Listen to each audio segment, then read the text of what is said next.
Hello everyone, it's Crash Knife Fight, and I'm back to discuss one of the more useful skill variants in the Division 2.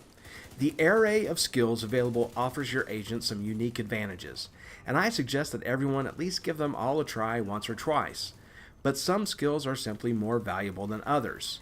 So, when you're out restoring order to the streets of DC, I suggest equipping one of the armor repair skills.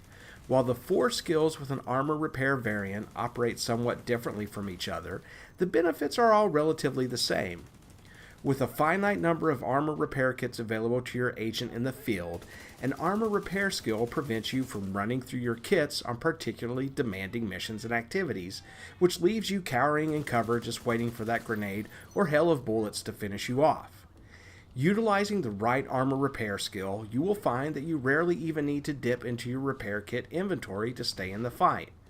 The armor repair kits also require several seconds to use, leaving your agent unable to return fire, reload, or relocate.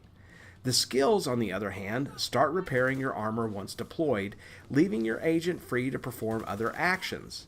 In addition to these benefits, you can also deploy armor repair skills to your teammates and keep them fighting as well. Despite the similar benefits across all of these armor repair skill variants, the way they deploy and function and their stats are all different, and choosing the right skill to get the maximum effect will depend on individual playstyle and the game mode in which you use it. So let me break down the good and the bad for each of them.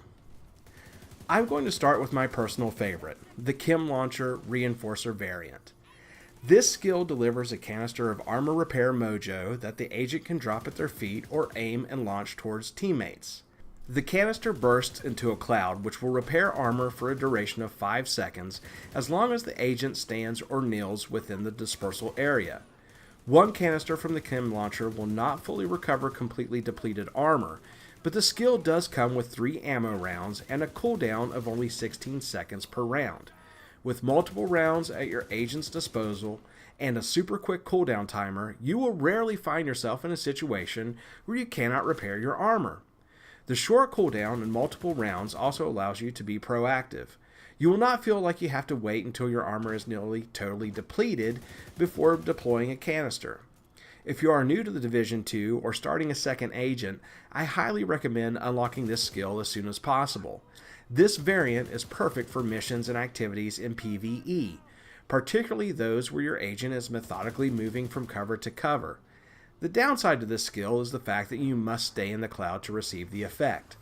In those situations where your agent is forced out of cover by rushers, tanks, or other live players, you may not get the opportunity to receive the full effect of the armor repair cloud, and scrambling for safety to try to use an armor repair kit. If you are a more mobile player, or playing in one of the more dynamic game modes, you may want to try the Fixer Drone. The Fixer Drone deploys as a UAV that will hover over you or a teammate if you choose and continually repair your armor for a duration of 180 seconds. You can also deploy the drone to fix other damaged skills. The benefit here is that the drone will move with you, so you do not have to worry about staying in place to receive the full effect like the Chem Launcher cloud.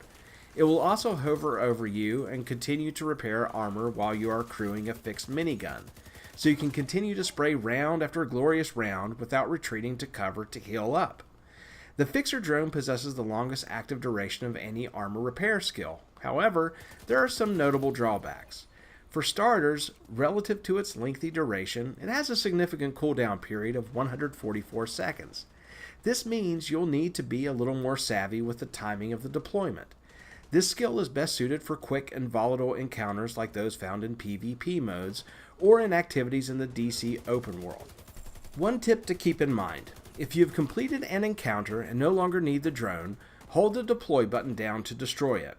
This will shorten the cooldown period based on how long the skill was in use. You can use that trick with all skills. Another issue with the Fixer Drone is that it will be destroyed by EMP effects. EMP grenades and jammers, or destroying one of the Black Tusk's Warhound robot dogs too close to you, will destroy your drone and force it into cooldown. So always be mindful of which enemy faction you will encounter and plan ahead. One final drawback is the fact that it hovers over you, which will give away your position to other players and alert AI enemies to your presence, and it also makes it easy to destroy with gunfire. Next up is the Seeker Mine Mender variant, available to the Survivalist specialization. This version of the Seeker Mine operates in a similar fashion to the Fixer Drone, as it follows you and continues to repair your agent's armor over time. The difference, of course, is that it rolls along the ground rather than flying, which will help keep you concealed from enemies and protect the mine from being destroyed. This skill is also somewhat hardier than the Fixer Drone, possessing more health and repairing your armor in larger chunks with each burst. Nevertheless, it has some significant drawbacks. The duration time is shorter than the Fixer Drone at 120 seconds, but retains the same cooldown time of 144 seconds.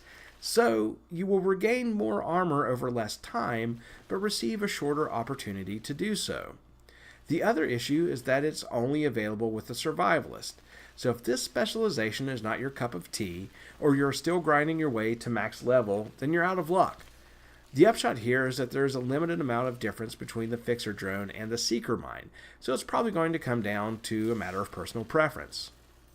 Lastly, we have the Restore Hive. By deploying tiny armor repairing drones in a static area, this skill works similarly to the Chem Launcher, since your agent must stand within dispersal area to receive the effect.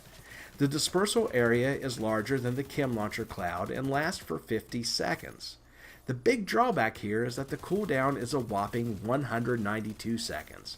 That's over 3 minutes, damn near an eternity for a game like this. This skill is best suited for use when squatted up with other players, and you can disperse it to heal multiple players in close proximity. Nevertheless, it's my opinion that this is the least practical of all the armor repair skills. There's just nothing unique enough about it over the other skills to make it viable, and the cooldown timer prevents you from deploying it with enough frequency to avoid relying heavily on your armor repair kits. But hey, that's just my opinion. So my advice is to check out all of these skill variants, and remember, if one isn't working for you, think about the game modes, your playstyle, and types of encounters that you're attempting to use it. It may be as simple as switching up your loadout to a different skill. Likewise, there are a multitude of mods that will increase duration, reduce cooldown, and more. So experiment with those as well. So that's it for now. I hope you find this video helpful. Make sure to like and subscribe, and I'll be back soon with a new video.